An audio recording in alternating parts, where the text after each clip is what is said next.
क्या आपने कभी सोचा है कि यह पूरी दुनिया किस चीज से बनी है? हम हमेशा से यही मानते आए हैं कि दुनिया मैटर या एनर्जी से बनी है, लेकिन बहुत जाने माने वैज्ञानिक वॉल्ट को वेड्राल की किताब डिकोडिंग रियलिटी हमारे पुराने सोचने के तरीके को पूरी तरह बदल देती है। यह किताब एक बहुत ही नया और हैरान करने वाला आइडिया सामने रखती है। इसके हिसाब से हमारा पूरा यूनिवर्स, हमारा पूरा ब्रह्मांड असल में एक बहुत बड़ा क्वांटम कंप्यूटर है। यहाँ मौजूद हर एक चीज सिर्फ जानकारी यानी इंफॉर्मेशन के छोटे छोटे टुकड़ों यानी बिट से बनी है। जीवन की शुरुआत से लेकर शेयर बाजार, समाज की बनावट और आने वाले कल की टेक्नोलॉजी तक सब कुछ इसी इंफॉर्मेशन के नियमों पर चलता है। इस किताब को पढ़कर हम समझ पाएंगे कि कैसे एकदम शून्य, एकदम नथिंग से इस पूरी दुनिया, इस पूरी रियलिटी का क्रिएशन हुआ है। यह किताब आपको साइंस की पुरानी सोच से निकालकर क्वांटम साइंस की उस नई दुनिया में ले जाएगी, जहां हर चीज एक दूसरे से बहुत गहराई से जुड़ी हुई है। वॉल्ट वेड्राल ने लंदन से अपनी पढ़ाई पूरी की है और उन्हें क्वांटम विज्ञान की बहुत अच्छी समझ है। साल 2009 से वे ऑक्सफोर्ड और सिंगापुर में प्रोफेसर हैं। उन्होंने 170 से ज्यादा रिसर्च पेपर लिखे हैं और साइंस को आम लोगों तक पहुंचाने का बड़ा काम किया है। दुनिया के बड़े वैज्ञानिकों और अखबारों ने उनकी किताब की बहुत तारीफ की है। उनका कहना है कि यह किताब बहुत ही आसान भाषा में समझाती है कि हमारा यूनिवर्स असल में एक बहुत बड़ा क्वांटम कंप्यूटर है जो पूरी तरह से इंफॉर्मेशन यानी जानकारी पर चलता है। आज क्वांटम टेक्नोलॉजी बहुत तेजी से आगे बढ़ रही है। गूगल और IBM जैसी बड़ी कंपनियां और कई देश इसे बनाने में अपना पैसा लगा रहे हैं। साल 1994 में वाल्टको ने एक जगह पढ़ा था कि जानकारी ही असली चीज है, इंफॉर्मेशन इज फिजिकल। बस इसी एक बात ने उनके सोचने का तरीका बदल दिया। बचपन में हमें साइंस और जीवन के कई अलग अलग रूल्स रटाए जाते हैं, लेकिन जैसे जैसे हम बड़े होते हैं हम समझ पाते हैं कि ये सब नियम आपस में जुड़े हुए हैं। इंसान का नेचर हमेशा से अलग अलग चीजों को जोड़कर नई चीजें बनाने की रही है, लेकिन सबसे बड़ा सवाल यह है कि यह दुनिया मौजूद ही क्यों है और कहां से आई है। इसका सीधा सा जवाब है जानकारी यानी इंफॉर्मेशन। अगर हम पूरी दुनिया को जानकारी के तरीके से समझें तो सब कुछ समझना बहुत आसान हो जाता है। हर चीज के पीछे यही एक जादुई नियम, यही एक मास्टर रूल काम कर रहा है। इंसान हमेशा से जानना चाहता है कि यह दुनिया कैसे बनी। हर धर्म की अपनी कहानी है। ज्यादातर लोग मानते हैं कि किसी भगवान ने सब कुछ नथिंग से बनाया है, शून्य से बनाया है।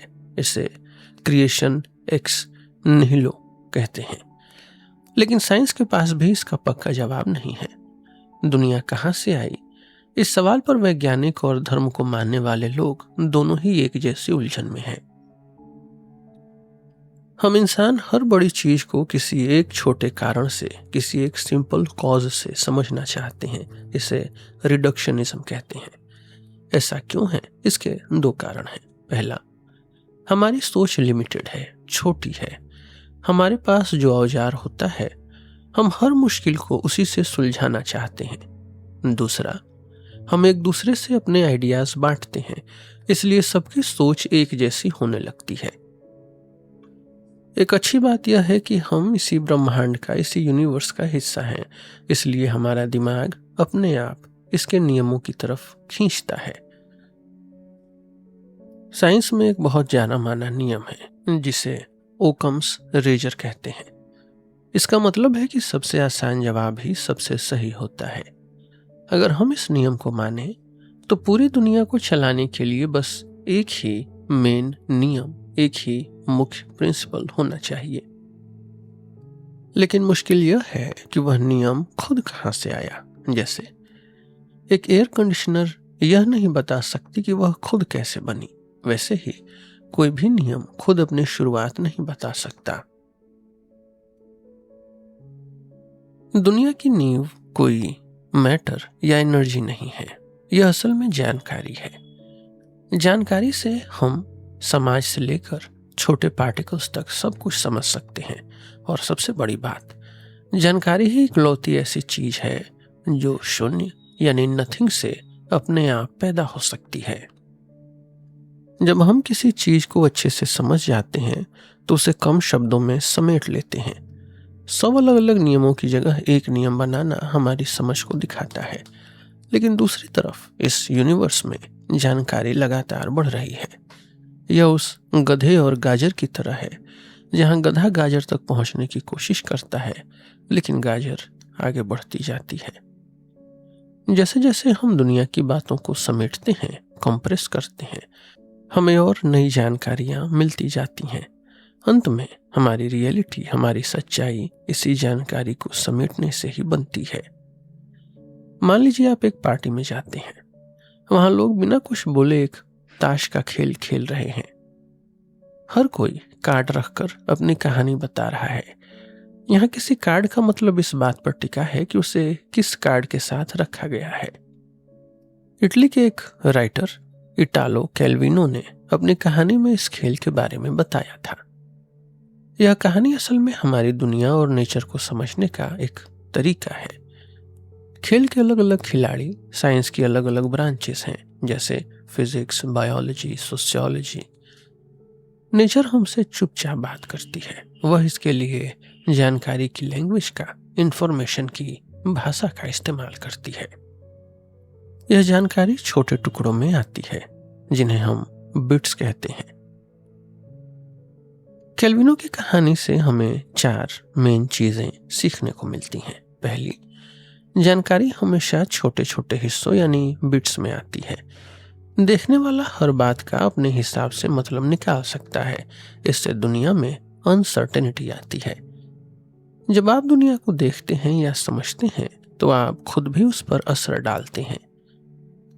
एक कार्ड का मतलब बाकी कार्ड्स के हिसाब से बदल जाता है। साइंस में इसे हालात के हिसाब से बदलाव या कॉन्टेक्सचुअलिटी कहते हैं। हम कभी पक्के तौर पर नहीं कह सकते कि हमारी समझ पूरी तरह सही है। एक नया सबूत, एक नया एविडेंस हमारी पूरी समझ बदल सकता है। साइंस भी बिल्कुल ऐसे ही काम करता है। हम आने वाले कल का अंदाजा लगाने के लिए साइंस का इस्तेमाल करते हैं। वैज्ञानिक पहले एक सोच या थियरी बनाते हैं, फिर वे उसे जांचने के लिए एक्सपेरिमेंट करते हैं। अगर एक्सपेरिमेंट और थियरी मेल नहीं खाते तो हमें अपने सोचने का तरीका बदलना पड़ता है। आज हम इंफॉर्मेशन एज में जी रहे हैं, जानकारी के समय में। इसका मतलब सिर्फ टेक्नोलॉजी से नहीं है। इसका मतलब है दुनिया की हर चीज, चाहे वह फिजिक्स हो, बायोलॉजी हो या सोसाइटी हो, उसे जानकारी यानी इंफॉर्मेशन के तरीके से समझना। पहले इंडस्ट्रियल एज था, मशीनों का समय था। उसमें इंसान का मेन काम भाप से मशीनें चलाना और काम को आसान बनाना था, जैसे कोयले की गर्मी से ट्रेन चलाना। यह समझना बहुत आसान है, लेकिन इंफॉर्मेशन का कॉन्सेप्ट अभी भी कई लोगों को मुश्किल लगता है। ऐसा इसलिए है क्योंकि इसके अलग अलग मतलब निकाले जाते हैं और इसे मैथमेटिक्स के बिना समझाना मुश्किल है। असल में जानकारी यानी इंफॉर्मेशन को समझना बहुत आसान है। पुराने यूनान, एंशिएंट ग्रीस के सोचने वालों ने बताया था कि अगर कोई घटना बहुत हैरान करने वाली है तो उसमें ज्यादा जानकारी होती है। जैसे इंग्लैंड में बारिश होना कोई नई बात नहीं है, इसलिए इसमें कोई खास जानकारी नहीं है। लेकिन अगर लगातार कई दिनों तक कड़ी धूप रहे तो यह हैरान करने वाला होगा और इसमें ज्यादा जानकारी होगी। और आसान शब्दों में कहें तो जो चीज जितनी कम होने वाली होती है उसमें उतनी ही ज्यादा जानकारी होती है, उतनी ही ज्यादा इंफॉर्मेशन होती है। अब बात आती है कि हम जानकारी को कैसे नापें, कैसे मेजर करें इंफॉर्मेशन को। इसके लिए वैज्ञानिक लॉगरिदम नाम की एक मैथमेटिकल टूल का इस्तेमाल करते हैं। यह तरीका बहुत ही काम का है क्योंकि इससे हम किसी भी इवेंट की जानकारी को नाप सकते हैं, चाहे वह बायोलॉजी में जीन में चेंजेस हो या शेयर बाजार में किसी कंपनी के शेयर का गिरना हो। 1940 के समय में क्लॉड शैनन नाम के एक इंजीनियर ने बातचीत को, कम्युनिकेशन को बेहतर बनाने का तरीका खोजा। वे अमेरिका की फेमस बेल लैब्स में काम करते थे। उन्होंने ही आज की जानकारी के नियम यानी मॉडर्न इंफॉर्मेशन थियरी की नींव रखी। शैनन ने बताया कि जानकारी को 0 और 1 के रूप में लिखा जा सकता है, जिसे बिट्स कहते हैं। 0 और 1 का यह तरीका सबसे पहले जॉर्ज बुल ने 1854 में दिया था। शैनन का नियम कहता है कि अगर आप किसी से बातचीत करते हैं तो जो बात आप सबसे ज्यादा बोलते हैं उसे छोटे कोड यानी शॉर्ट कोड में रखना चाहिए और जो बात कम बोलते हैं उसे लंबे कोड में रखना चाहिए। लैंग्वेज भी ऐसे ही काम करती है। हम और या का जैसे शब्द बार बार बोलते हैं, इसलिए ये छोटे हैं। मजेदार बात यह है कि शैनन ने अपनी जानकारी की मात्रा को, इंफॉर्मेशन की क्वांटिटी को एंट्रोपी नाम दिया। फिजिक्स में भी यह शब्द पहले से इस्तेमाल होता था। यह बात दिखाती है कि कैसे अलग अलग सब्जेक्ट्स के आइडियाज आपस में जुड़े हुए हैं। जानकारी यानी इंफॉर्मेशन कोई भी ऐसी चीज है जो हमें किसी चीज के बारे में कुछ नया बताती है। आज के समय में हमारा ध्यान मशीन से ज्यादा इंफॉर्मेशन को सही से इस्तेमाल करने पर है। जानकारी को हम 0 और 1 यानी बिट्स में नापते हैं। जो बात होने की उम्मीद सबसे कम होती है उसमें सबसे ज्यादा जानकारी होती है। सही ढंग से कम्युनिकेट करने के लिए, सही ढंग से बातचीत करने के लिए कम इस्तेमाल होने वाले मैसेजेस का कोड लंबा होना चाहिए और ज्यादा इस्तेमाल होने वाले का कोड छोटा। द बीटल्स का एक बहुत जाना माना गाना है, लाइफ गोज ऑन, जिंदगी चलती रहती है। यह बात सुनने में जितनी आसान लगती है उतनी ही गहरी भी है। हमारी धरती पर शुरुआत से ही जीवन मौजूद है। यह बात हैरान करने वाली है क्योंकि हर इंसान या जानवर देखने में बहुत कमजोर लगता है, फिर भी जीवन इतने लंबे समय तक कैसे टिका रहा। साइंस में यह हमेशा से एक बड़ा सवाल रहा है। इस सवाल का पहला बड़ा जवाब एक मैथमेटिशियन ने दिया जिनका नाम था जॉन वॉन न्यूमैन। उन्होंने बताया कि कमजोर हिस्सों से भी एक मजबूत और लंबे समय तक चलने वाली चीज बनाई जा सकती है।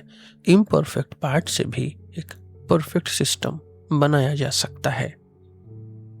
इसे ऐसे समझिए, अगर आपको कोई बहुत जरूरी मैसेज हजारों साल आगे आने वाली पीढ़ियों तक पहुंचाना है तो आप क्या करेंगे? अगर आप उसे किसी मजबूत तिजोरी में रखेंगे तो वह भी एक न एक दिन टूट जाएगी। लेकिन अगर आप एक ऐसा रोबोट बनाएं जो खुद की नकल बना सके और उस मैसेज को अपनी नई कॉपी को दे दे तो यह सिलसिला हमेशा चलता रहेगा। जीवन का भी यही सबसे जरूरी गोल है, टिके रहना। वॉन न्यूमैन ने बताया कि खुद की नकल बनाने के लिए 4 चीजों की जरूरत होती है। पहला, एक मशीन जो चीजें बनाती है, कंस्ट्रक्टर। एक मशीन जो कॉपी करती है, जेरोक्स। एक मशीन जो इन दोनों को कंट्रोल करती है, कंट्रोलर। और एक किताब जिसमें यह सब बनाने की जानकारी लिखी हो, यानी इंस्ट्रक्शन सेट। हमारे शरीर की हर सेल भी बिल्कुल इसी तरह काम करती है। इसमें जानकारी रखने का काम एक खास मॉलिक्यूल करता है जिसे डीएनए कहते हैं। डीएनए में 4 तरह के बेसिस होते हैं, ए, टी, सी और जी। जब सेल अपनी कॉपी बनाती है तो ए हमेशा टी के साथ जुड़ता है और सी हमेशा जी के साथ। यह तरीका एक चेन जैसा होता है। नेचर बहुत समझदार है। वह गलतियों से बचने के लिए इंफॉर्मेशन को बार बार दोहराती है। जैसे एक ही काम के लिए कई अलग अलग कोड होते हैं ताकि अगर कॉपी करते समय कोई गलती हो भी जाए तो शरीर को नुकसान न पहुंचे। सबसे बड़ी बात यह है कि नेचर ने इंफॉर्मेशन यानी जानकारी को जोड़ने के लिए नंबरों का तरीका चुना है, न कि बिना रुके यानी एनालॉग चलने वाला तरीका। नंबरों का तरीका यानी डिजिटल मेथड इसलिए बेहतर है क्योंकि इसमें एनर्जी कम लगती है और एरर्स होने का डर कम होता है। आज हमारे कंप्यूटर्स और मोबाइल भी इसी तरीके पर चलते हैं। कभी कभी कॉपी करते समय कुछ गलतियां हो जाती हैं, कुछ म्यूटेशंस हो जाते हैं। ज्यादातर गलतियां नुकसान पहुंचाती हैं, लेकिन कुछ गलतियां जीवों को उनके एनवायरनमेंट के हिसाब से बेहतर बना देती हैं। इसी वजह से समय के साथ जीवन यानी लाइफ और ज्यादा बेहतर होता गया है। चार्ल्स डार्विन ने इसे नेचुरल सिलेक्शन कहा था। कुछ लोग सोचते हैं कि जब हमारी एनर्जी या सूरज खत्म हो जाएगा तब जीवन खत्म होगा, लेकिन साइंस के हिसाब से यह सच नहीं है। यूनिवर्स की एनर्जी कभी खत्म नहीं होती, वह बस अपना रूप बदलती है। जीवन असल में तब खत्म होता है जब हम बहुत ज्यादा जानकारी से भर जाते हैं। इसे हम जानकारी का बोझ या इंफॉर्मेशन ओवरलोड कह सकते हैं, जहां सिस्टम नई बातों को समझ नहीं पाता। फिजिक्स में एक बहुत जरूरी नियम है जिसे सेकेंड लॉ ऑफ थर्मोडायनेमिक्स या ऊर्जा का दूसरा नियम कहते हैं। यह नियम बताता है कि हर चीज समय के साथ धीरे धीरे पूरी तरह से अस्त व्यस्त हो जाती है, डिसऑर्डर्ड हो जाती है। इस अस्त व्यस्तता को एंट्रोपी कहते हैं। जब यह एंट्रोपी अपने सबसे ऊंची सीमा पर पहुंच जाती है तो वह सिस्टम काम करना बंद कर देता है। इसका मतलब है कि एक दिन इस जीवन का भी खत्म होना तय है। हम इस नियम से बच नहीं सकते। फर्स्ट लॉ ऑफ थर्मोडायनेमिक्स कहता है कि एनर्जी कभी पैदा या खत्म नहीं होती, लेकिन दूसरा नियम कहता है कि जब भी हम एनर्जी का इस्तेमाल करते हैं तो उसका कुछ हिस्सा बेकार गर्मी में, बेकार हीट में बदल जाता है। जब हम खाना खाते हैं, गाड़ी चलाते हैं या कंप्यूटर का इस्तेमाल करते हैं तो हम गर्मी पैदा करते हैं। यही गर्मी ग्लोबल वार्मिंग का बड़ा कारण बनती है। इसलिए जीवन की असली लड़ाई एनर्जी के लिए नहीं है।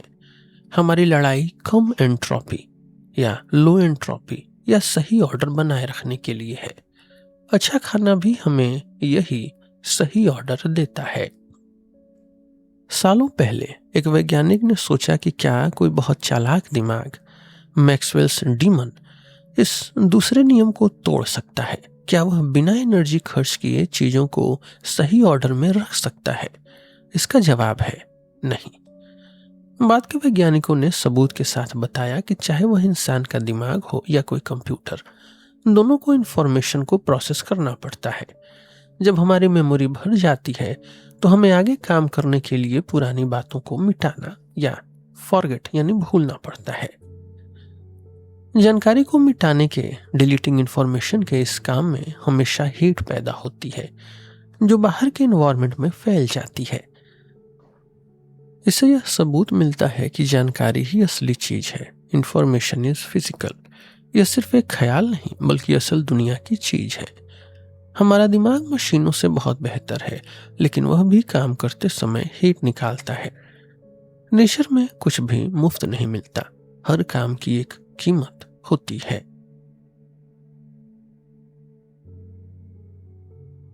अभी तक हमने यह समझा है कि जीवन कैसे आगे बढ़ता है और कैसे खत्म होता है, लेकिन हम सब इस बात में ज्यादा इंटरेस्ट रखते हैं कि इन दोनों के बीच में हम क्या करते हैं, यानी हम अपनी जिंदगी कैसे जीते हैं। हम सब अपनी जिंदगी में मजा चाहते हैं और मजा तभी आता है जब कोई जोखिम हो, कोई रिस्क हो। अगर सब कुछ पहले से फिक्स्ड हो, सब कुछ पहले से तय हो, तो जिंदगी बहुत बोरिंग हो जाएगी। 1962 में एडवर्ड थोर्प नाम के एक मैथ्स प्रोफेसर ने लास वेगास के कैसीनो में हलचल मचा दी थी। वे ताश का खेल ब्लैक जैक खेलते थे। उन्होंने एक ऐसा तरीका बनाया था जिससे वे लगातार जीत रहे थे। कैसीनो वालों ने उन्हें बाहर निकाल दिया, फिर भी वे बहुत पैसे जीत चुके थे। बाद में उन्होंने बीट द डीलर नाम की एक मशहूर किताब लिखी। थोर्प भी रिस्क लेना पसंद करते थे, लेकिन वे जानते थे कि सही तरीके से रिस्क लेने पर लंबे समय में अच्छा रिटर्न मिल सकता है। यह सही रिस्क लेना असल में शैनन के जानकारी के नियम यानी रूल ऑफ इंफॉर्मेशन पर काम करता है। शैनन के एक साथी जेल केली ने सबसे पहले शैनन के आइडिया को सट्टेबाजी यानी बेटिंग में इस्तेमाल किया था। शैनन का नियम कहता है कि जो घटना होने की उम्मीद सबसे कम होती है, जिस इवेंट की प्रोबेबिलिटी लो होती है, उसमें सबसे ज्यादा जानकारी होती है। कैसीनो में भी ऐसा ही होता है। अगर आप किसी मुश्किल चीज पर दाव लगाते हैं और जीत जाते हैं तो आपको बहुत बड़ा इनाम मिलता है। यही नियम शेयर बाजार पर भी लागू होता है। कम जानी मानी कंपनियों के सफल होने की उम्मीद कम होती है, लेकिन अगर वे सफल हो जाएं, सक्सेसफुल हो जाएं, तो आपको बहुत फायदा मिलता है। बिजनेस की दुनिया में भी शैनन के नियम काम आते हैं। आप शेयर बाजार में पैसा लगाने के लिए शैनन का नियम इस्तेमाल कर सकते हैं। पैसे के मामले में इसे लॉग ऑप्टिमल पोर्टफोलियो कहते हैं। इसका मतलब है कि आपको अपना सारा पैसा एक जगह नहीं लगाना चाहिए, बल्कि अलग अलग जगह बांटकर लगाना चाहिए।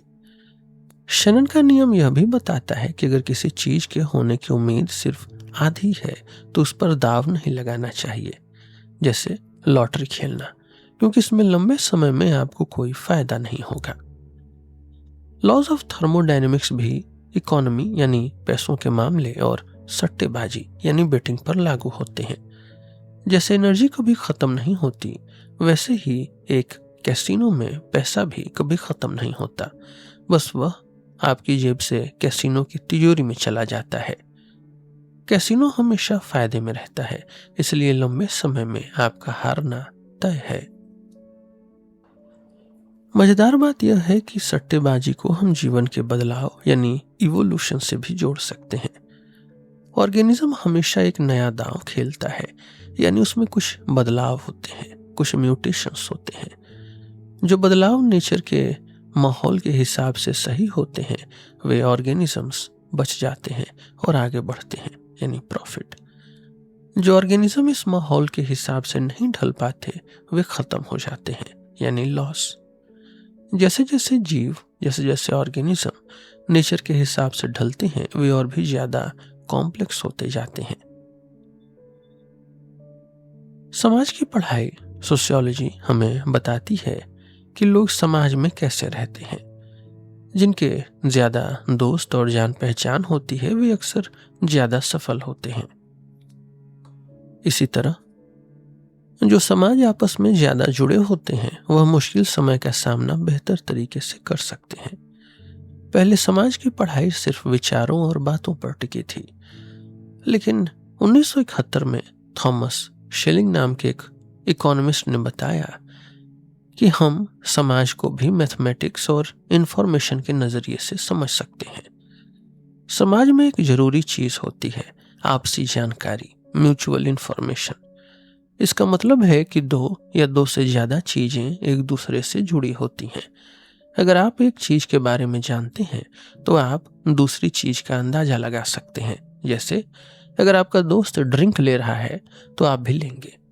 यहाँ आपकी पसंद आपके दोस्त पर टिकी है। समाज में भी ऐसा ही होता है। हम एक दूसरे से जानकारी बांटते हैं और हमारे काम एक दूसरे पर असर डालते हैं। फिजिक्स में एक कॉन्सेप्ट होता है फेज ट्रांजिशन, बड़ा बदलाव। इसका मतलब है कि जब बहुत सारी चीजें जैसे पानी के पार्टिकल्स आपस में ज्यादा जुड़ जाती हैं तो वे पूरी तरह से बदल जाती हैं, जैसे पानी का बर्फ बनना। समाज में भी ऐसा ही बदलाव तब आता है जब लोग आपस में ज्यादा जुड़ने लगते हैं और एक जैसी सोच रखने लगते हैं। 6 डिग्रीज ऑफ सेपरेशन नाम का एक नियम है। इसके हिसाब से दुनिया का कोई भी इंसान किसी दूसरे इंसान से सिर्फ 6 लोगों की दूरी पर है। अगर आप 100 लोगों को जानते हैं और वे भी 100 और लोगों को जानते हैं तो सिर्फ 5-6 कनेक्शंस में आप पूरी दुनिया से जुड़ सकते हैं। आज के इंटरनेट के जमाने में यह जुड़ाव और भी आसान हो गया है, इसलिए अब समाज में तेजी से बड़े बदलाव यानी फेज ट्रांजिशंस आना मुमकिन है, पॉसिबल है।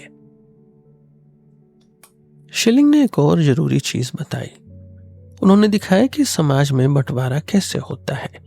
अगर लोग सिर्फ थोड़ी सी भी यह चाहत रखें कि उनके पड़ोसी उनके जैसे हों तो धीरे धीरे पूरा शहर अलग अलग हिस्सों में बंट जाता है।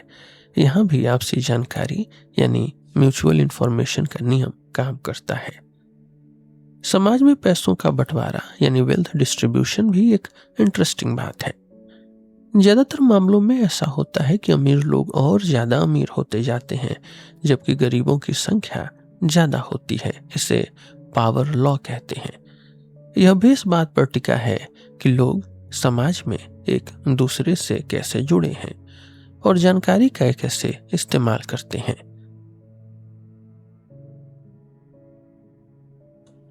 अब तक हमने जानकारी के नजरिए से दुनिया को समझा है।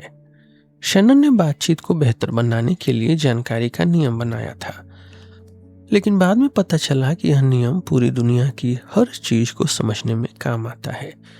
शैनन ने एक सबसे जरूरी सवाल पूछा था, क्या एक इवेंट दूसरी घटना से अलग है? बिना फर्क किए हम कुछ भी नहीं सीख सकते। जैसे डीएनए अपने 4 बेसिस में फर्क करता है और कैसीनो में आप अलग अलग नतीजों में से चुनते हैं। शैनन के हिसाब से इसी फर्क करने की ताकत को बिट कहते हैं। अगर 2 से ज्यादा नतीजे हों तो हम ज्यादा बिट्स का इस्तेमाल करते हैं। इसके साथ ही किसी भी घटना के होने की उम्मीद भी बहुत मायने रखती है। जितनी कम उम्मीद वाली घटना होती है उसमें उतनी ही ज्यादा जानकारी होती है। लेकिन शैनन का नियम बुलियन लॉजिक पर टिका है, जिसका मतलब है कि कोई भी घटना या तो होगी या नहीं होगी। जैसे पासा फेंकने पर आपको या तो 3 मिलेगा या नहीं मिलेगा, दोनों एक साथ नहीं मिल सकते। पुराने समय के क्लासिकल फिजिक्स में भी यही माना जाता था कि अगर हमें हर चीज की सही जानकारी हो तो हम आने वाले कल का सही अंदाजा लगा सकते हैं। इसे पहले से तय होना यानी डिटर्मिनिज्म कहते हैं। लेकिन साइंस की नई खोज क्वांटम थियरी ने इस सोचने के तरीके को पूरी तरह से बदल दिया। क्वांटम थियरी के हिसाब से हम आने वाले कल का सही अंदाजा नहीं लगा सकते। सब कुछ सिर्फ उम्मीदों यानी प्रोबेबिलिटीज पर टिका है। इस नई खोज ने शैनन के नियम को भी बदल दिया। 2005 में जब मैं लीड्स यूनिवर्सिटी में था, मुझे एक नाटक बनाने वाले जॉन स्पूनर का फोन आया। वे क्वांटम थियरी पर एक नाटक बना रहे थे और चाहते थे कि मैं उनकी मदद करूं। मैंने हाँ कर दी क्योंकि मुझे साइंस और आर्ट्स का यह कॉम्बिनेशन इंटरेस्टिंग लगा। नाटक की टीम ने मुझसे पूछा कि क्या एक इंसान का एक ही समय में 2 जगह मौजूद होना यानी सुपरपोजिशन पॉसिबल है। मैंने उन्हें बताया कि क्वांटम थियरी में यह पॉसिबल है। मैंने उन्हें एक आसान एक्सपेरिमेंट के बारे में बताया। अगर हम एक रोशनी के पार्टिकल यानी फोटॉन को किसी शीशे यानी बीम स्प्लिटर पर मारते हैं तो वह या तो पार चला जाता है या वापस मुड़ जाता है, बिल्कुल सिक्का उछालने जैसा। लेकिन अगर हम 2 शीशे लगा दें, 2 बीम स्प्लिटर लगा दें, तो नतीजे पूरी तरह बदल जाते हैं। फोटॉन एक ही समय में शीशे को पार भी करता है और वापस भी मुड़ता है। इसे साइंस की लैंग्वेज में दखल अंदाजी या इंटरफेरेंस कहते हैं। यह बात बहुत अजीब है, लेकिन हजारों एक्सपेरिमेंट्स में इसे सही साबित किया गया है। नाटक की टीम हैरान थी। उन्होंने पूछा, तो फिर हम इंसानों को 2 जगह एक साथ क्यों नहीं देखते? इसका जवाब है मेजरमेंट यानी नापना। क्वांटम थियरी के हिसाब से जब भी हम किसी चीज को नापते हैं या उसके साथ कोई इंटरैक्ट डालते हैं, कोई असर डालते हैं, तो वह अपनी सभी पॉसिबल जगहों में से किसी एक पक्की जगह पर आ जाती है। हमारा एनवायरनमेंट हमेशा हमारे साथ जुड़ा रहता है, इंटरैक्ट करता है, इसलिए हम एक ही समय में 2 जगह नहीं हो सकते। क्वांटम इनडिटर्मिनिज्म यानी क्वांटम अनिश्चितता सिर्फ छोटे पार्टिकल्स तक ही रुकी नहीं है, यह बड़ी चीजों पर भी असर डालती है। इसी की वजह से सुपर कंडक्टर में बिना रुकावट बिजली बहती है और बड़ी बड़ी मकड़ियां दीवारों पर चढ़ पाती हैं। नाटक की टीम ने बताया कि उनके नाटक में एक जासूस भी है। तब मैंने उन्हें क्वांटम थियरी का एक और कमाल बताया, क्रिप्टोग्राफी यानी सीक्रेट मैसेज। यह सीक्रेट मैसेजेस भेजने का तरीका है। पुराने समय में स्पार्टन्स स्काईटेल नाम की एक छड़ी का इस्तेमाल करके अपने मैसेजेस को छुपाते थे। क्वांटम थियोरी का इस्तेमाल करके आज हम इस मैसेज भेजने के तरीके को पूरी तरह से सिक्योर बना सकते हैं। पुराने समय में सीजर ने छुपकर बात करने के लिए एक तरीका निकाला था जिसे अदला बदली कहते हैं, सब्स्टिट्यूशन। इसमें अक्षरों को कुछ कदम आगे खिसका दिया जाता है, जैसे ए की जगह डी, बी की जगह ई और इसी तरह आगे भी। ऐसे मैसेजेस को समझना मुश्किल होता है, लेकिन अगर कोई 150 साल तक कोशिश करे या बहुत सारे कंप्यूटर लगा दे तो वह इसे तोड़ सकता है। शैनन ने बताया कि दुनिया में सिर्फ एक ही ऐसा तरीका है जिसे कभी तोड़ा नहीं जा सकता, चाहे कितने भी कंप्यूटर्स क्यों न लगा दिए जाएं। इसे वन टाइम पैड कहते हैं। इसके 4 नियम हैं। पहला, दोनों लोगों के पास पहले से एक सीक्रेट की होनी चाहिए, एक गुप्त चाबी। दूसरा, यह चाबी पूरी तरह से अचानक बननी चाहिए ताकि कोई उसका अंदाजा न लगा सके। तीसरा, की में से जितनी ही लंबी होनी चाहिए। एक की का इस्तेमाल सिर्फ एक बार होना चाहिए। ये चौथा। लेकिन इसमें सबसे बड़ी प्रॉब्लम यह है कि जब आप पहले से ही सीक्रेट की भेजने का सिक्योर मेथड जानते हैं तो मैसेज भेजने के लिए अलग से क्या जरूरत है। इसे की डिस्ट्रीब्यूशन प्रॉब्लम कहते हैं। इसका सॉल्यूशन पुराने साइंस के पास नहीं है। यहीं पर क्वांटम थियरी काम आती है। क्वांटम थियरी बताती है कि जब भी हम किसी चीज को नापते हैं तो उसकी हालत बदल जाती है।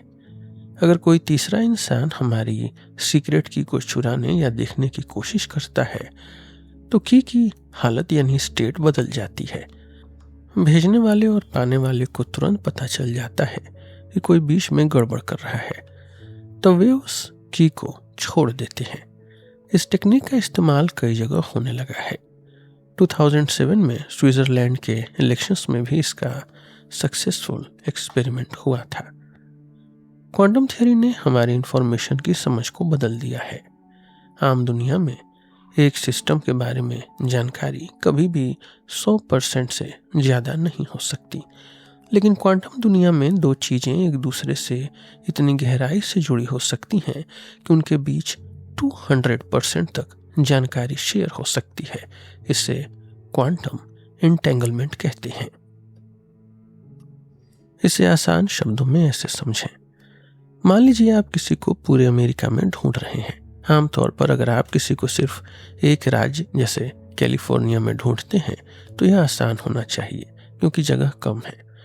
लेकिन क्वांटम दुनिया में कभी कभी पूरे देश में किसी को ढूंढना ज़्यादा आसान हो सकता है, बजाय इसके कि आप उसे एक छोटे राज्य यानी कैलिफोर्निया में ढूंढें। यह बहुत अजीब लगता है, लेकिन यह सच है। इसलिए क्वांटम इंफॉर्मेशन को नापने के लिए हम आम बिट की जगह क्यूबिट का इस्तेमाल करते हैं। क्यूबिट 0 और 1 के बीच की किसी भी स्टेट में किसी भी हालत में हो सकता है। यह नया तरीका क्वांटम इंफॉर्मेशन थियरी हमें सुपर फास्ट कंप्यूटर्स, ज़्यादा सिक्योर कम्युनिकेशन और यहाँ तक कि चीज़ों को दूर तक भेजने में मदद करता है। हालांकि हमारी रोज की बड़ी चीज़ों जैसे डीएनए के लिए शैनन का पुराना नियम ही काफ़ी है, लेकिन जब हम छोटे लेवल पर काम करते हैं तो हमें क्वांटम जानकारी की जरूरत पड़ती है। आज के समय में कंप्यूटर हर जगह है, फोन से लेकर माइक्रोवेव तक। असल में कंप्यूटर कोई भी ऐसी चीज है जो जानकारी को पढ़ सके और उस पर काम कर सके। कोई भी कंप्यूटर, चाहे वह छोटा हो या बड़ा, अगर उसे सही जानकारी और समय दिया जाए तो वह सब कुछ कर सकता है जो एक बड़ा कंप्यूटर कर सकता है। इसे चर्च ट्यूरिंग थीसिस कहते हैं, जो 1936 में आई थी। कंप्यूटर लगातार छोटे और तेज होते जा रहे हैं। इंटेल को शुरू करने वाले गॉर्डन मूर ने देखा कि हर 2 साल में कंप्यूटर की स्पीड और मेमोरी दोगुनी हो जाती है। इसे मूर का नियम या मूर्स लॉ कहते हैं। लेकिन अगर यह सिलसिला चलता रहा तो एक दिन ऐसा आएगा जब कंप्यूटर के हिस्से इतने छोटे हो जाएंगे कि वे सिर्फ कुछ एटम्स जितने बड़े होंगे। फिर क्या होगा? हमारे आज के कंप्यूटर बुलियन लॉजिक पर काम करते हैं, जहां जानकारी यानी इंफॉर्मेशन 0 या 1 में होती है, जिसे बिट कहते हैं। लेकिन जब हम एटम्स के लेवल पर जाते हैं तो वहाँ क्वांटम फिजिक्स के नियम काम करते हैं। यहाँ 0 और 1 एक साथ मौजूद हो सकते हैं, इसे क्यूबिट कहते हैं। यहीं से क्वांटम कंप्यूटर की शुरुआत होती है। क्वांटम कंप्यूटर बहुत ही तेज होते हैं और कुछ ऐसे काम कर सकते हैं जो आज के कंप्यूटरों के लिए बहुत मुश्किल है। इसके 2 मेन एग्जाम्पल्स हैं। पहला, फैक्टराइजेशन यानी नंबरों को तोड़ना। आज के कंप्यूटरों को बड़े नंबरों को मल्टीप्लाई करना तो आसान लगता है, लेकिन उनके टुकड़े यानी फैक्टर्स ढूंढना बहुत मुश्किल है। हमारी पूरी सुरक्षा व्यवस्था, सिक्योरिटी सिस्टम जैसे एटीएम का पिन इसी मुश्किल पर टिकी है। लेकिन शोर के तरीके यानी एल्गोरिदम से एक क्वांटम कंप्यूटर इसे कुछ ही सेकंड्स में सॉल्व कर सकता है, जिससे हमारी आज की सारी सिक्योरिटी सिस्टम, सारी सुरक्षा व्यवस्था टूट सकती है। दूसरा, खोजना यानी सर्च। अगर आपको लाखों किताबों में से कोई एक किताब ढूंढनी हो तो आज के कंप्यूटर को बहुत समय लगेगा, लेकिन ग्रोवर के तरीके यानी एल्गोरिदम से एक क्वांटम कंप्यूटर एक साथ कई चीजों को खोज सकता है और बहुत जल्दी सही किताब ढूंढ सकता है। क्वांटम कंप्यूटर मौसम जैसी उलझी हुई चीजों को समझने में भी बहुत मदद कर सकते हैं, जिससे हमारी जिंदगी बेहतर हो सकती है। छोटे क्वांटम कंप्यूटर्स बन चुके हैं, लेकिन उन्हें बड़ा बनाना बहुत मुश्किल है। ऐसा इसलिए है क्योंकि जैसे ही कोई क्वांटम सिस्टम बाहरी दुनिया के साथ जुड़ता है, वह अपनी क्वांटम पावर खो देता है। इसे डी-कोहेरेंस कहते हैं। लेकिन इसका सॉल्यूशन रिडंडेंसी में है, यानी अगर हमें 100 क्यूबिट चाहिए तो हम 1000 का इस्तेमाल करते हैं, ताकि कुछ खराब भी हो जाए तो बाकी काम कर सकें। मजेदार बात यह है कि शायद नेचर पहले से ही क्वांटम कंप्यूटर का इस्तेमाल कर रही है। जैसे पौधे सनलाइट से एनर्जी बनाने के लिए क्वांटम सर्च जैसा कुछ करते हैं। यह भी हो सकता है कि हमारा डीएनए भी एक क्वांटम कंप्यूटर हो, जो इंफॉर्मेशन को इतनी तेजी से और सही तरीके से कॉपी करता है। अब तक हमने देखा कि पूरी दुनिया को चलाने वाला एक अल्टीमेट लॉ, एक मुख्य नियम ढूंढना कितना मुश्किल है, क्योंकि अगर कोई भी एक नियम है तो सवाल उठता है कि वह नियम कहाँ से आया।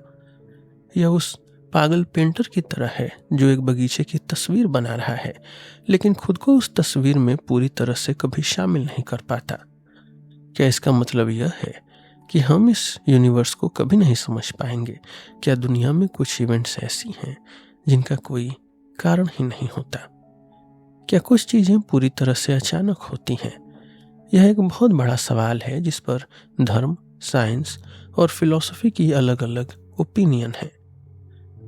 फिलोसोफर बर्ट्रैंड रसेल मानते थे कि दुनिया का कोई कारण पूछना ही गलत है। यह सवाल हमारी रोज की जिंदगी से भी जुड़ा है। क्या हम सच में आजाद हैं? फ्री विल है हमारे पास, या हमारे सारे काम पहले से तय हैं, डिटरमिन्ड हैं? अगर सब कुछ पहले से तय है तो कोई भी अच्छा या बुरा काम हमारा नहीं है, बल्कि हमारे जीन्स या एनवायरनमेंट का है। अगर ऐसा है तो हम किसी को सजा या इनाम क्यों देते हैं? दूसरी तरफ अगर सब कुछ अचानक है, रैंडम है, तब भी हमारा अपने कामों पर कोई कंट्रोल नहीं है, यानी हम दोनों ही हालतों में फंसे हुए हैं। लेकिन साइंस का नया रूप क्वांटम थियरी हमें एक नया रास्ता दिखाता है। यह बताता है कि छोटी छोटी अचानक होने वाले यानी रैंडम चीजें मिलकर एक तय नतीजा, एक डिटर्मिनिस्टिक रिजल्ट दे सकती हैं। जैसे अगर आप एक सिक्का उछालते हैं तो यह बताना मुश्किल है कि क्या आएगा, लेकिन अगर आप 100 बार सिक्का उछालें तो आप कह सकते हैं कि लगभग 50 बार हेड्स और 50 बार टेल आएगा। यानी छोटे लेवल पर अचानक होना रैंडमनेस बड़े लेवल पर एक डिजाइन यानी पैटर्न बना सकता है। क्लासिकल फिजिक्स में अगर हमें सिक्के के बारे में सब कुछ पता हो, जैसे हवा, वजन, उछालने का तरीका, तो हम रिजल्ट बता सकते हैं। वहाँ अचानक होना यानी रैंडमनेस सिर्फ हमारी नासमझी है, लेकिन क्वांटम फिजिक्स में अचानक होना असली होता है। जैसे अगर हम फोटोन को एक बीम स्प्लिटर पर मारते हैं तो वह पार भी जाता है और मुड़ता भी है, दोनों एक साथ। लेकिन जब हम उसे देखने या नापने की कोशिश करते हैं तो वह किसी एक जगह पर दिखता है। यह रिजल्ट पूरी तरह से रैंडम होता है और दुनिया की कोई भी जानकारी पहले से यह नहीं बता सकती कि वह कहाँ दिखेगा।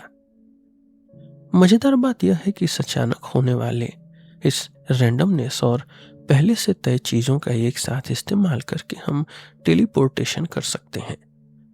टेलीपोर्टेशन का मतलब है किसी चीज को एक जगह से गायब करके दूसरी जगह लाना, जैसे स्टार ट्रेक फिल्मों में होता है। क्वांटम वर्ल्ड में हम किसी पार्टिकल की जानकारी को दूसरे पार्टिकल में भेज सकते हैं, जिससे दूसरा पार्टिकल बिल्कुल पहले वाले जैसा बन जाता है। हालांकि अभी हम सिर्फ छोटे पार्टिकल्स को ही कुछ मीटर तक टेलीपोर्ट कर पाए हैं, इंसानों को नहीं। किसी चीज में कितना रैंडमनेस है, इसे नापने के लिए शैनन का तरीका काफी नहीं था। इसके लिए रूस के मैथमेटिशियन एंड्रे कोलोमोगोरोव ने एक नया तरीका निकाला, जिसे कोलमोगोरोव कॉम्प्लेक्सिटी कहते हैं।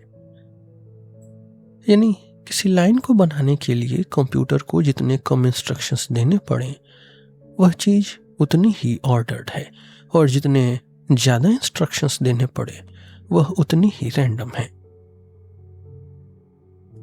कोलमोगोरोव के आइडिया से हम फंडामेंटल रैंडमनेस और सुपरफिशियल रैंडमनेस के बीच का फर्क आसानी से समझ सकते हैं। अगर हम एक सिक्के के बारे में सब कुछ जानते हैं तो क्लासिकल फिजिक्स के हिसाब से हम एक छोटा सा प्रोग्राम लिखकर बता सकते हैं कि सिक्का उछालने पर क्या आएगा। यहाँ प्रोग्राम असल काम से छोटा होता है, लेकिन क्वांटम फिजिक्स में जैसे फोटॉन के साथ हम कोई छोटा प्रोग्राम नहीं लिख सकते। हमें हर बार एक्सपेरिमेंट करके ही देखना पड़ेगा कि क्या होगा। यहाँ कोई शॉर्टकट नहीं है। तो क्या हम साइंस को भी इसी तरह देख सकते हैं? क्या हमारे लॉज ऑफ फिजिक्स असल में इस दुनिया को समझने के लिए लिखे गए शॉर्ट प्रोग्राम्स हैं, छोटे प्रोग्राम हैं? एक साइंटिस्ट का काम यही है कि वह नेचर को समझने के लिए सबसे छोटा और आसान प्रोग्राम यानी नियम बनाए। इस बात को समझने के लिए हमें फिलोसोफर कार्ल पॉपर के आइडियाज को जानना होगा। 1920 के समय में जब साइकोलॉजी और सोशियोलॉजी जैसे नए सब्जेक्ट सामने आ रहे थे, तो पॉपर इस बात से परेशान थे कि क्या उन्हें साइंस कहा जा सकता है। उन्होंने कहा कि किसी भी चीज को साइंस तभी माना जा सकता है जब उसे गलत साबित करने का, फॉल्सिफाई करने का कोई तरीका हो। जैसे अगर कोई कहता है कि सभी हंस सफेद होते हैं तो इसे गलत साबित करना आसान है, बस एक काला हंस ढूंढना है। न्यूटन के नियम भी 200 साल तक सही माने गए, लेकिन एक एक्सपेरिमेंट ने उन्हें गलत साबित कर दिया। इसके बाद क्वांटम फिजिक्स आया। पॉपर के हिसाब से साइंस हमेशा अपनी गलतियों को सुधार कर ही आगे बढ़ता है। अगर कोई ऐसी बात है जिसे कभी गलत साबित नहीं किया जा सकता, जैसे भगवान की माया, तो वह साइंस नहीं है। जानकारी यानी इंफॉर्मेशन के नजरिए से जब कोई नियम बार बार सही साबित होता है तो हमें उस पर भरोसा होने लगता है। ऐसे में अगर वह अचानक गलत साबित हो जाए तो हमें बहुत हैरानी होती है, और हम जानते हैं कि जिस बात में हैरानी ज्यादा होती है उसमें जानकारी भी यानी इंफॉर्मेशन भी ज्यादा होती है। साइंस में हमारा गोल दुनिया को सबसे कम और आसान नियमों में समेटना होता है। इसे ओकम्स रेजर कहते हैं। लेकिन मैथ्स के जानकार मैथमेटिशियन ग्रेगरी चैतिन ने बताया कि कोई भी नियम फाइनाइट यानी सीमित ही हो सकता है, इसलिए वह दुनिया की हर चीज को नहीं बता सकता। जो बातें नियम के बाहर रह जाती हैं वे हमें अचानक होने वाली लगती हैं। तो क्या क्वांटम फिजिक्स में रैंडमनेस इसलिए है क्योंकि हमारा नॉलेज अधूरा है? नहीं, यह रैंडमनेस दुनिया का एक जरूरी हिस्सा है, इनहेरेंट पार्ट है। हमारा नॉलेज हमेशा फाइनाइट रहेगा, इसलिए कुछ चीजें हमेशा रैंडम ही लगेंगी। साइंस भी सट्टेबाजी की तरह है, बेटिंग की तरह है। अगर कोई रिस्क नहीं है तो कुछ नया सीखने को नहीं मिलेगा। पॉपर के हिसाब से साइंस में हम कंजेक्चर्स लगाते हैं, अंदाजा लगाते हैं, जो अचानक या रैंडम होते हैं, और फिर एक्सपेरिमेंट से उन्हें गलत साबित करते हैं, जो पहले से तय या डिटर्मिनिस्टिक होता है। यही रैंडमनेस और पहले से तय चीजों का खेल हर जगह चलता है। बायोलॉजी, जीन्स में अचानक बदलाव यानी रैंडम म्यूटेशंस होते हैं, और नेचर तय करती है कि कौन बचेगा। इकोनॉमिक्स में हम बाजार में, मार्केट में अलग अलग तरीके आजमाते हैं, स्ट्रेटजीज आजमाते हैं, और बाजार तय करता है कि क्या काम करेगा। सोशियोलॉजी में लोगों के बीच रैंडम बातचीत होती है, अचानक कन्वर्सेशंस होती हैं, जिससे समाज में एक तय ढांचा, एक डिटर्मिनिस्टिक स्ट्रक्चर बनता है। हर जगह जानकारी इन्हीं दो चीजों यानी रैंडमनेस और पहले से तय नियमों यानी डिटर्मिनिज्म से आगे बढ़ती है। तो क्या यही दोनों मिलकर यह पूरी दुनिया बनाते हैं?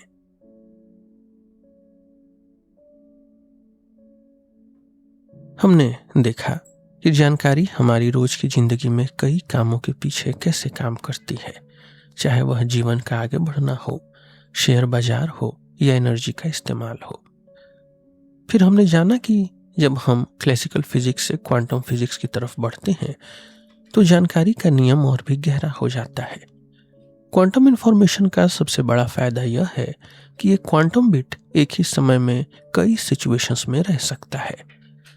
इसका दूसरा पहलू यह है कि इसमें इनहेरेंट रैंडमनेस होता है, कुदरती अचानकपन। कभी कभी यह हमें काम करने से रोकता है, लेकिन कभी कभी यह फायदेमंद भी होता है, जैसे क्वांटम क्रिप्टोग्राफी या गुप्त बातचीत में। सबसे जरूरी चीज यह है कि नया ज्ञान, नया नॉलेज बनाने के लिए इस रैंडमनेस का होना बहुत जरूरी है। हम नई जानकारी अचानक ढूंढते हैं और फिर तय किए गए तरीके से गलत जानकारी को हटा देते हैं। हमने कई अलग अलग विचारों को जानकारी की भाषा में जोड़ा, लेकिन अब सवाल यह है कि जानकारी खुद कहां से आती है। यह हमें शुरुआत वाले सवाल पर ले जाता है कि नथिंग से, शून्य से सब कुछ कैसे बना। अब हम कुछ नई और गहरी बातों पर चर्चा करेंगे। हमने यूनिवर्सल ट्यूरिंग मशीन की बात की थी, जो किसी भी मशीन की नकल कर सकती है। इसी तरह हमारे यूनिवर्स का हर छोटा पार्टिकल दूसरे पार्टिकल की नकल कर सकता है। इसका मतलब है कि यह पूरा यूनिवर्स ही एक बहुत बड़ा क्वांटम कंप्यूटर है। तो यह कंप्यूटर कितना ताकतवर है और इसमें कितनी जानकारी है। सेकेंड लॉ ऑफ थर्मोडायनेमिक्स कहता है कि दुनिया में एंट्रोपी यानी अस्त व्यस्तता हमेशा बढ़ती है, जिसका मतलब है कि इंफॉर्मेशन भी हमेशा बढ़ती ही रहती है। हम दुनिया को उन नियमों से समझते हैं जो हम खुद बनाते हैं, लेकिन क्या हम कभी इस पूरे यूनिवर्स को पूरी तरह समझ पाएंगे? फिलोसोफर कार्ल पॉपर के हिसाब से हम यह कभी नहीं जान सकते कि यूनिवर्स हमें आगे क्या नया दिखाएगा, लेकिन हम यह जरूर पता लगा सकते हैं कि आज की समझ के हिसाब से दुनिया में कितनी जानकारी मौजूद है। पुराने समय में सबसे बड़े सोचने वालों में से एक आर्किमिडीज ने भी यही सवाल पूछा था। उन्होंने कैलकुलेशन लगाया था कि अगर इस यूनिवर्स को रेत के दानों से भर दिया जाए तो कितने दाने आएंगे। उनका अंदाजा था 10 के ऊपर 63 दाने, 10 to the power 63। अगर हम रेत के एक दाने को एक बिट माने तो यह एक बहुत बड़ा नंबर है। आज हमारे पास दुनिया को समझने के लिए दो सबसे बेहतरीन तरीके हैं, क्वांटम फिजिक्स और ग्रेविटी। क्वांटम पार्टिकल्स पर काम करता है और ग्रेविटी प्लैनेट्स पर, बड़े ग्रहों पर।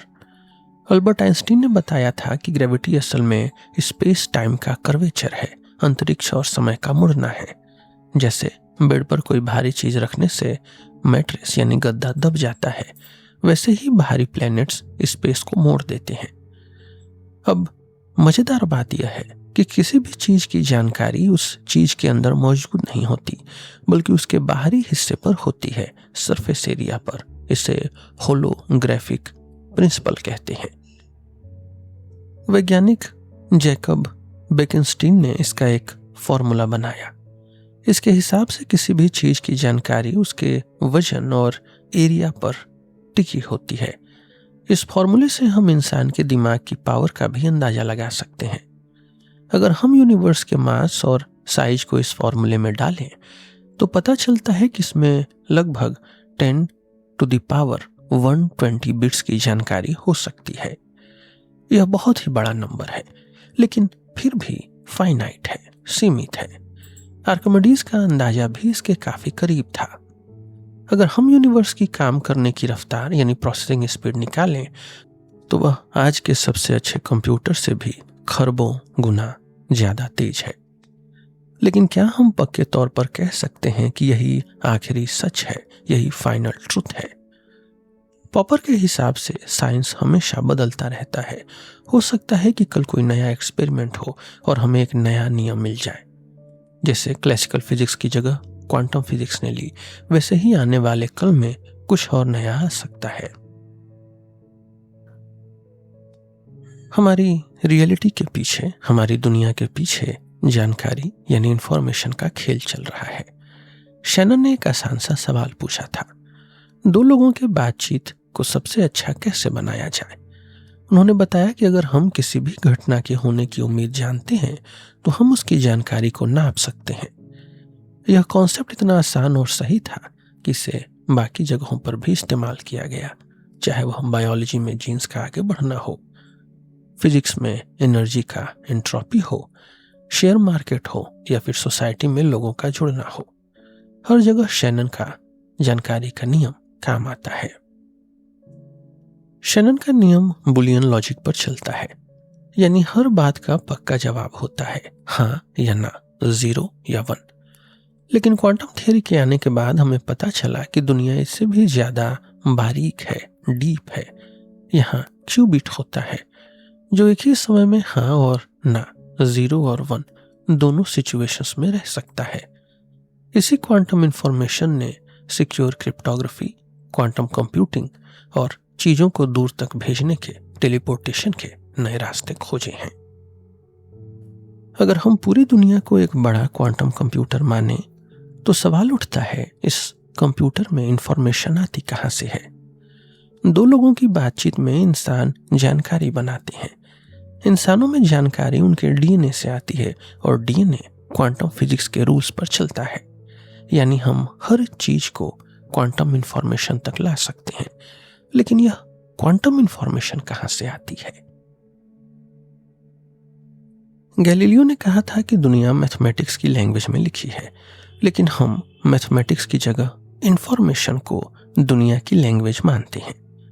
दुनिया इसी जानकारी को समेटकर कुछ नियम बनाती है और इन्हीं नियमों से हमारी सच्चाई यानी रियलिटी बनती है।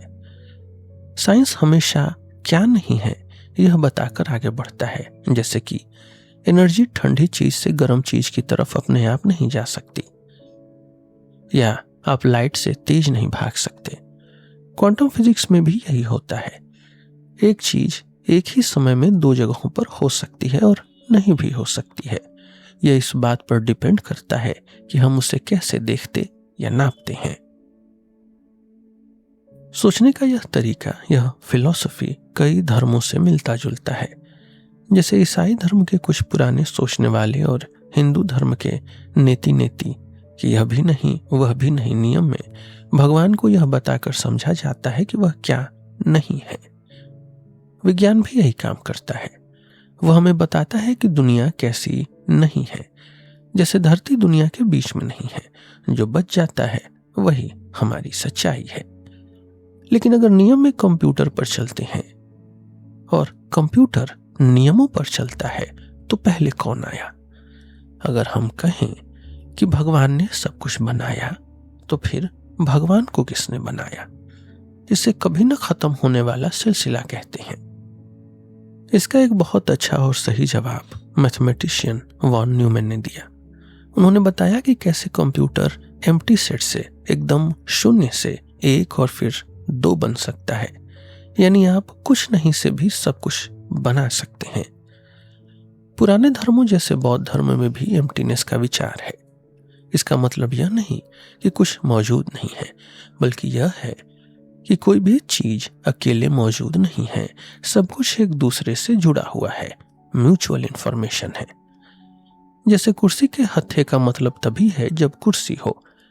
हम चीजों को सिर्फ नाम देते हैं। क्वांटम फिजिक्स भी यही करता है। पार्टिकल अपने आप में कुछ नहीं है, वह सिर्फ एक नाम है जो हम उस चीज को देते हैं जब हमारी मशीन कोई आवाज करती है, और यह आवाज, यह क्लिक पूरी तरह से रैंडम होती है। इसका कोई कारण नहीं होता। तो असल में दुनिया में कोई ठोस चीज मौजूद नहीं है। सब कुछ क्वांटम बिट्स और बिना कारण वाली अचानक घटनाओं यानी रैंडम क्लिक से बना है। जब कोई घटना हो जाती है और हम उसे नाप लेते हैं तो वह हमारा बीता हुआ कल बन जाती है, और जो अभी तय नहीं है वह आने वाला कल है। अगर हम किसी भी चीज की गहराई में जाएं तो हमें सिर्फ खालीपन, एम्प्टीनेस या एकदम शून्य यानी नथिंगनेस ही मिलेगा। दुनिया की हर चीज सिर्फ इसलिए मौजूद है क्योंकि वह दूसरी चीजों के साथ जानकारी बांटती है। शुरुआत में दुनिया की सभी हालतें, सभी सिचुएशंस पॉसिबल थीं। फिर एक बिना कारण वाली रैंडम इवेंट हुई, जैसे मूर्ति बनाने वाला पत्थर पर पहला हथौड़ा मारता है। इस पहली घटना ने कुछ पॉसिबिलिटीज को खत्म कर दिया और आगे का रास्ता तय कर दिया। वहां से हमारी दुनिया बनने शुरू हुई। नॉलेज के दो तीर हैं। पहला तीर दुनिया की जानकारी को समेटकर छोटे नियम बनाता है। दूसरा तीर इन नियमों का इस्तेमाल करके हमारी दुनिया की बड़ी तस्वीर बनाता है। यह सब कुछ नहीं से, नथिंग से ही निकला है। हमारी दुनिया जानकारी से बनी है। जीवन से लेकर क्वांटम कंप्यूटर्स तक सब कुछ जानकारी के छोटे टुकड़ों यानी बिट से समझा जा सकता है। लेकिन दुनिया को सही से समझने के लिए हमें शैनन के पुराने बिट की जगह क्वांटम बिट या क्यूबिट को अपनाना पड़ा। क्यूबिट बताता है कि क्वांटम थियरी में रिजल्ट्स हमेशा अचानक होते हैं। अब सवाल यह है कि ये क्यूबिट कहां से आते हैं। क्वांटम थियरी बताती है कि ये एम्प्टीनेस से अपने आप पैदा होते हैं। इंफॉर्मेशन के लिए पहले से किसी नियम की जरूरत नहीं होती। यह खूबी, यह फीचर इंफॉर्मेशन को मैटर या एनर्जी से अलग और खास बनाती है। यह हमें उस उलझन से बचाती है जहां हर नियम के पीछे एक और नया नियम खोजना पड़ता है। दुनिया के आगे बढ़ने में, इवोल्यूशन में, दो तीर, दो एरोस एक साथ लेकिन उल्टी दिशा में काम करते हैं। पहला तीर दुनिया की अचानक जानकारी को समेटकर कुछ पक्के नियम बनाता है। दूसरा तीर इन नियमों का इस्तेमाल करके हमारी दुनिया की समझ बनाता है। हम जितनी तेजी से जानकारी को समेटते हैं उतनी ही तेजी से हमारी दुनिया बड़ी होती है, लेकिन ये दोनों तीर एक दूसरे पर टिके हैं। हम दुनिया को समझते हैं, नियम बनाते हैं और फिर उन नियमों से नई बातें खोजकर फिर से नए नियम बनाते हैं। यह एक लगातार चलने वाला पहिया है।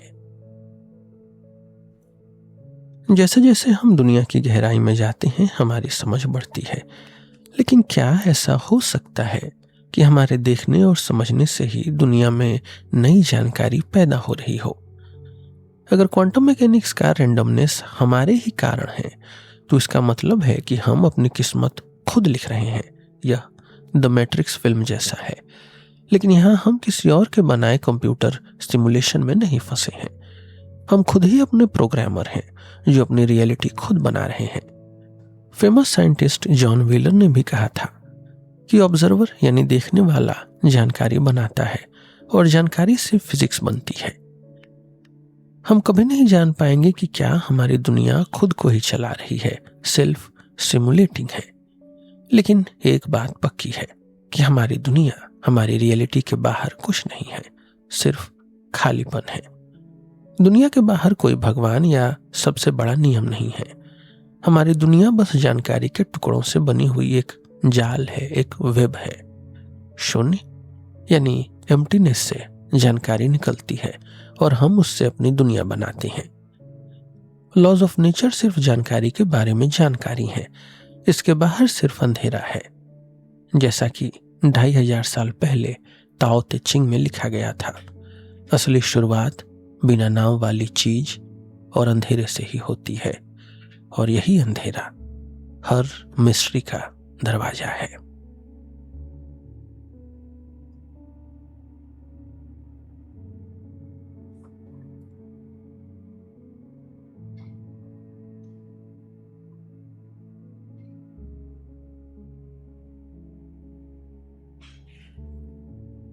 इस किताब में बस इतना ही।